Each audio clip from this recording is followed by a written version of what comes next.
In front of me is REALME C73 and today I would like to show you how you can turn on and use keyboard Clipboard.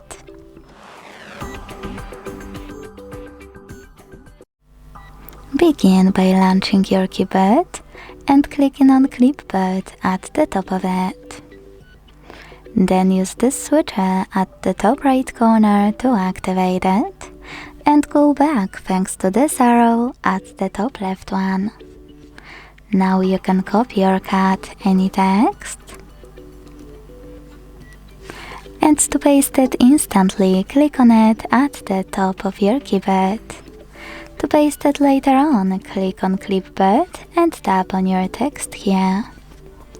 To pin it, hold it and use pin icon. This way your text will stay over here. If you won't pin it, it will disappear after an hour. You can unpin it, or to delete it, swipe it to the right. You can also hold it and choose delete. If you wish to disable your Clipboard completely, use the same switcher as before and go back thanks to the same arrow.